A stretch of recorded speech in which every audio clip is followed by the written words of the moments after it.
আপনারা জানেন, অনেকেই জানেন, অনেকেই জানেন না, আমি মুশতাক ফয়েজি। দেখবেন আমার নামের সাথে একটা লেখা আছে পীর সাহেব। আমি কিন্তু কখনো পীর সাহেব হতে চাই নাই। আমার দাদা ছিলেন ফুরফুরার সিলসিলার একজন পীর। আমার আব্বা দাদার আগে ইন্তেকাল করেছেন। আব্বা ইন্তেকাল করছে 85 সালে, আর দাদা ইন্তেকাল করছে 98 সালে। তো আব্বা ইন্তেকাল করার কারণে আমি নাতি হইয়া দাদার কাছ থেকে সরাসরি দরবারের দায়িত্ব আমার কাঁধে এসেছে।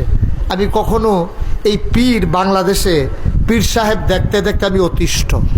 আমি দেখছি পীর মানি হলো বইয়া বইয়া খাওয়ান, কোনো কাম টাম নাই, কোনো চাকরি বাকরি নাই, কোনো গিরুস্তি টিরুস্তিও করে না, এই বাইত কয়দিন এই বাইত কয়দিন এমনি ঘুরা ঘুরা খাওয়ান। আমার এটা শরম করছে ফুলার থেকে, যে এইটা কী কথা, একটা সুস্থ মানুষ এমনি বইয়া বইয়া হইতে হইতে আইতে আইতে খায়।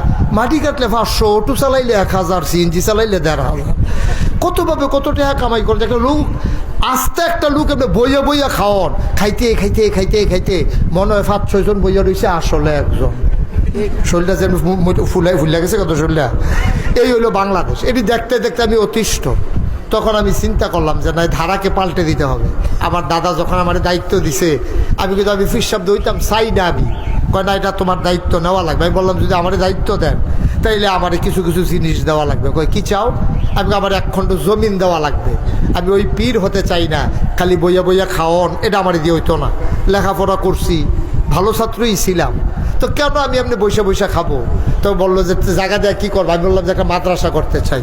আমার দাদাও ধনী মানুষ ছিলেন, উনি আমার মাত্র 9 শতক জায়গা দিছে। কয় শতক? 9 শতক। উনি আর ইন্তেকালের পরে আমি জায়গা কিনা শুরু করলাম। এখন ওই যে আমার রুহানি সন্তান, আমার মুরিদ, আমার আরও যারা ওইখানে তারা দাওয়াত দিতে গেছিল, তারা দেখাইছে এখন নাগাইশ দরবারে 18 একর জায়গা, 1800 শতক। কয় শতক? 18 শতক? আরে না, 1800 শতক। মার হাবা কয়টা দাও? আমার এখানে 10টা প্রতিষ্ঠান। কয়টা? একটা খানকা, একটা দাখিল মাদ্রাসা, একটা নুরানি মাদ্রাসা, একটা হেফজখানা, একটা ধাতব্য চিকিৎসালয়, একটা গণপাঠাগার, একটা গবেষণাগার, একটা ছাত্রাবাস, একটা ইয়াতিমখানা, একটা মসজিদ। মার হাবা বলবেন না? আমার মসজিদটা ছিল টিনের ঘর, তো এটাতে তো আমি জমা পড়াই। তো এলাকার মানুষ এই দূর দূরান্ত থেকে সিএনজিতে করে, অটোতে করে, হাইয়েসে করে, মাইক্রো প্রাইভেট কারে করে, তো চিন্তা করে যে নামাজটাও পড়াই, হুজুরের লোকে দেখা করে দোয়াও লইয়াই, একটু ওয়াজও হুন্ডাই। তো প্রত্যেক শুক্রবারে দূর দূরান্তকে যারা আইয়ে, শুধু একটা ঘর কয়েকশো লোক জাগা হয়। এটা আমি মসজিদও যাওয়ানোর আগে, আমরা যারা কাছের মুসল্লি তারা যাওয়ানোর আগে মসজিদ বইটা যে বাইরের লোক দিয়া, আমরা যারা এলাকার মানুষ তারা বাইরে বালুয়ে চালুয়ে ফানিয়ে মুনিয়ে ভিজ্জা বুজ্জা, আমি খালি ভিতরে জায়গা পাই। আমিও পাইলাম নইলে ইমাম দেখা ভিতরে জায়গা পাই। পরে চিন্তা করলাম এত বড় দরবার, হাজার হাজার লোক আসে, একদিন এখানে আরও বেশি লোক আসবে, একটা বড় করে মসজিদ করা দরকার। তখন আমি আমার দরবারে যারা ইঞ্জিনিয়ার তাদেরকে ডাকালাম, একটা টিম করে দিলাম, ওরা একটা ডিজাইন করে নিয়ে আসলো। আমি দেখি চমৎকার একটা ডিজাইন। আমি বললাম এটা কি? কই হুজুর মসজিদ আনছি। আমি এটা কত বড়? কই হুজুর কত বড় কইতাম পারতাম না, তবে এই মসজিদটার ভিতরে এক লগে নামাজ পড়তে পারবো 6000 লোক। সুবহানাল্লাহ কইতেন না? কয় হাজার? আমি কারো করছো কিতা আর কিতা? কইজন নিচতলায় হাসপাতাল, দোতলায় 3 তলায় মসজিদ, সংসদ ভবনে যেমনি সিঁড়ি দিয়ে উঠতে থেকে দোতলা, এই মসজিদের নিচেতে 125 ফুট চৌড়ায় দোতলায় 8টে উঠতে যাবো গা মানুষ। এই পুরাটা মসজিদ লইয়া সামনে দিয়ে সিঁড়ি দোতলায়, এটা ঘুরাইয়া ঘুরাইয়া সিঁড়ি না, ডাইরেক্ট সিঁড়ি দোতলা। তো আমি কইলাম যে এটা করতে কীরকম লাগতো ভারে? তারা আমারে কয় 15 কোটি টাকা।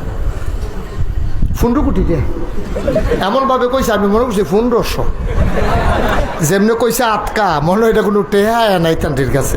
আমি বেড়া ওয়াজ কইরা খাই, মানুষের খাওয়া দাওয়াত দিলে খাই, না হইলে তো না খাইয়ে তখন লাগে অনেক রায়। 15 কোটি টেহা দিয়ে আমি মসজিদ করাম, তোরা আটকাম কইছি দিকে তোরা এই কাম করে বইয়া রইছ। কই হুজুর সাহস করে না মেলান, একটা নিয়ত করেন আল্লাহ দিব।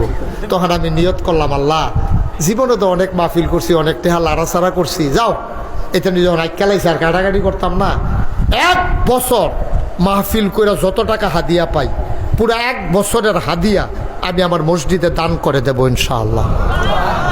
আমি মসজিদের কাজ ধরার আগে 25 লক্ষ টাকা দিয়া এরপরে মসজিদের কাজ শুরু করছি। গত 1 তারিখে মসজিদের ছাদের ঢালাই হয়েছে, আমার খরচ হয়েছে এই পর্যন্ত প্রায় 4 কোটি টাকা। একতলার ছাদ হয়ে গেছে, তা আমি দিছি 25 লাখ। 4 কোটি হইতে আরও লাগে 3 কোটি 75 লাখ। বাহিতে আইলো করতে আইলো, আমিও করতাম পারতাম না। কত মানুষ যে টাকা পাঠাইছে, ভিক্ষা করে যাইতে আছে বেডি কইলে কি তো